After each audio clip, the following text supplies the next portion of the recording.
In this video, I'm going to demonstrate how you choose which airway metrics positioner to use for a patient who has 3 millimeters of overjet or less. So let's say this patient has 3 millimeters of overjet in their normal bite. Ignore how these teeth are not touching in the back. This is not the best demo model to use for this, but it can still be useful for our purposes.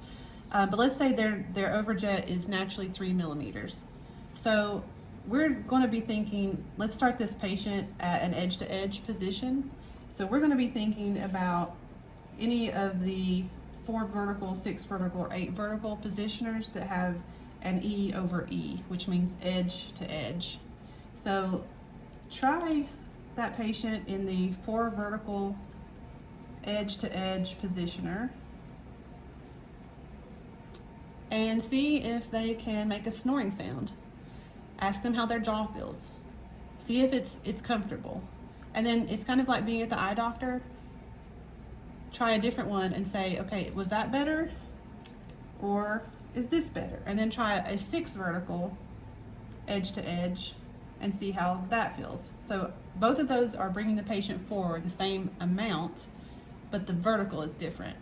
So if the patient was naturally 3 millimeters overjet, then that means you have pulled the patient's lower jaw forward by 3 millimeters to pull them to end. So you've pulled them forward 3 millimeters, and in this case, we've got them open vertically by 6 millimeters. And then ask them if they can snore and make a snoring sound and how that one feels compared to the 4 vertical edge to edge. And if you want to, you can move forward to the 8 vertical and ask the same question. So again, the only difference here, we still got them edge to edge, but we've increased the vertical to 8 millimeters. And again, ask them to try to make the snoring sound and see if that is more or less comfortable than the other 2 you just tried. And if there's one that's more comfortable than the other, at that point, let's try to find our target for this patient. Where do we think that we can probably eliminate their snoring and improve their airway the most? So if they were pretty comfortable in a 4 vertical edge to edge position, let's try them at the 4 vertical 2 millimeters protruded past end to end position. Okay, so I have them 4 vertical and they're protruded, their lower jaw is protruded by 2 millimeters past their upper incisors. And you know this because the 2 millimeter or the 2 mark is inside the patient's mouth. That's the notch that the lower incisors are in. And so this patient who had a 3 millimeter overjet is now protruded 5 millimeters. So the 3 and then the 2 extra that they're protruded there. So that's 5 millimeters total overjet or total protrusion that you have this patient in at this point. Now if you wanted to go to the 3 mark, that's going to be an extra millimeter of protrusion. And what you're going to do is flip it sideways, not upside down, but sideways. And you're going to have the lower incisor still in that lower mark, same lower single notch, but the upper incisors are now in the 3 position, which means that they are protruded by 3 millimeters past edge to edge in this position. So if they had a 3 millimeter natural overjet, now we've got them another 3 millimeters forward. That's 6 millimeters of protrusion for this patient. So you're always looking at what number is inside the patient's mouth, and that distance from this notch to the notch on the opposite side is the distance. That's the distance that you have the patient, their incisors from each other. So let's look at this with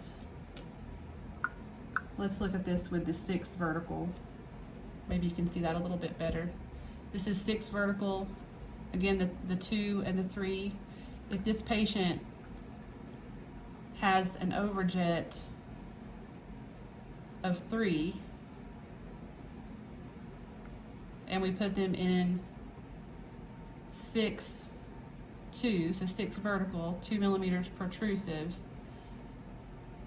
that 2 millimeter notch is where the upper incisors are. The single notch is on the lower incisors. This patient is protruded 2 millimeters forward. You're always looking at what notch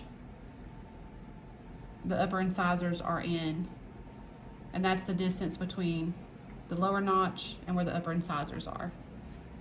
So if they had a 3 millimeter overjet naturally, we've now got them 2 more millimeters past end to end, so the 5 millimeter total protrusion for this patient.